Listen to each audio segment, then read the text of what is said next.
पिता ने कहा ठहर, तेरी इतनी जुबान चलने लगी, इतना बदल जाएगा तू। ठहर, मैं बाप हूं, मैं लेने जाऊंगा स्टेशन, मैं गाड़ी ड्राइव करूंगा, मैं अपनी बेटी को लेकर के आऊंगा।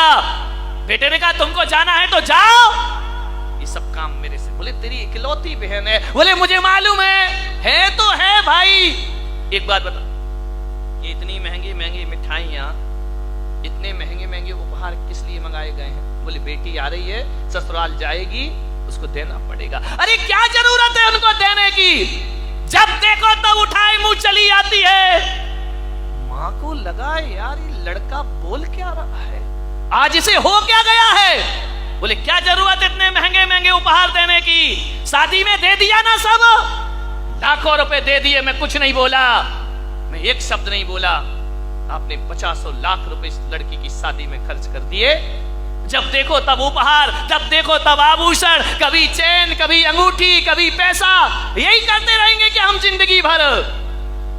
बाप ने कहा यार तुझे हो क्या गया है आज? बोले आज मैं होश में हूं पूरे, कुछ नहीं मिलेगा, कोई आभूषण नहीं, उठाओ इनको अलमारी में बंद किया जाए। बाप ने कहा यार जब देखो तब यहां ससुराल से चली आती है। बाप मां ने कहा बेटा एक बात ध्यान रख, बहुत ज्यादा हो गई अब बात, वो मेरी लड़की है, बराबर का हक है उसे यहां आने के लिए। तेरा घर है तो उसका भी घर है, वो इस घर की बेटी है। बाप ने कहा कि तू ज्यादा जुबान मत चला, हम उसे उपहार देते हैं, साड़ी देते हैं, अंगूठी देते हैं, तेरे से तो पैसा नहीं मांगते हैं ना, मैं अपना कमाया हुआ देता हूं, और तेरे रहते हुए मैं अपनी बेटी का कुछ नहीं कर सकता सत्कार। मैं क्या करता हूं, मैं तुझसे 1 रुपया मांगता हूं। लड़के ने कहा कुछ भी हो ये सब उसको नहीं दिया जाएगा। बाप ने कहा ठीक है ठहर, मैं लेने जाऊंगा। बोले ठहर जाओ, बहुत हो चुका नाटक इस घर में, ये भर भर के थैलियां भेज दी जाती हैं लड़की के घर में। मां रोने लगी कि आज त्योहार का दिन है, तू कैसी बातें कर रहा है। एक बात याद रख बेटा, जब तक हम जिंदा हैं बेटी इस घर में जरूर आएगी, कोई ताकत दुनिया की नहीं है जो रोक सके। हमने तुझे पाला है तो उसे भी पाल पोस कर बड़ा किया है, उस बेटी का अधिकार इस घर में पूरा रहेगा। लड़के ने कहा मां इतना अधिकार होता है लड़की का शादी होने के बाद घर में?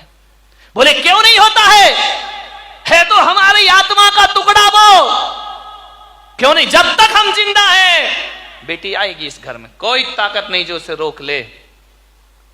बेटे ने कहा मां बहुत दर्द हो रहा है ना मेरी बातों का। बोले तुझे शोभा देता है, अपनी बहन के लिए ऐसा बोलता है? नहीं देता मां शोभा, इसीलिए तो बोल रहा हूं। आज बहुत दर्द हो रहा है ना, बहुत दुख हो रहा है ना तुम्हें, आज मैंने 2 कड़वे शब्द बोल दिए, आज बेटा दुश्मन लग रहा है ना तुम्हें। बोले बेटा दुश्मन नहीं, लेकिन तू ऐसा क्यों बोल रहा है? बोले मैं इसलिए बोल रहा हूं कि आज 15 साल हो गए मां, बेटी तो हर साल आई, लेकिन तूने कभी दादाजी पर ध्यान नहीं दिया, तूने उन दादाजी को नहीं देखा है जो आज के दिन झार झार आंसू बहाते हैं। क्या हुआ, 15 साल से इस घर में बुआ नहीं आई है मां, ध्यान रखिए।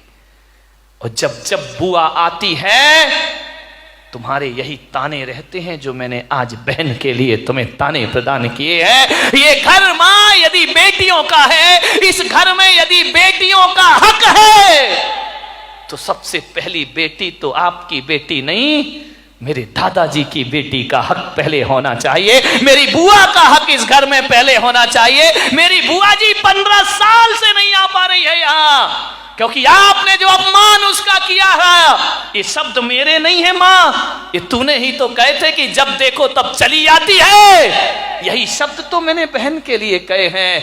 और जब तुमने कहे थे कि इतना खर्चा होता है इस ननंद के आने पर, तो मेरे दादाजी ने भी तो यही कहा था ना कि मैं अपनी कमाई दौलत देता हूं, तुमसे क्या मांगता हूं। उस पर ब्रेक कौन होते हो तुम लगाने वाले, रोक लगाने वाले कौन होते हो? क्या इस घर में बुआ नहीं आना चाहिए? उसका भी तो घर है ना ये। 15 दिन 15 साल से राह देखती है मैं भी अपने पीहर में जाऊं। दुर्भाग्य है कि इस घर में बेटियों का तो स्वागत होता है, लेकिन बेटी बेटी में बड़ा भेद किया जाता है। अपनी बेटी बेटी, ससुर की बेटी बेटी नहीं है, ध्यान रखिए। आज ऐसी बेटियां भी हैं जो थाली लिए इंतजार करती हैं कि शायद पीहर से कोई बुलावा आ जाए हमारा।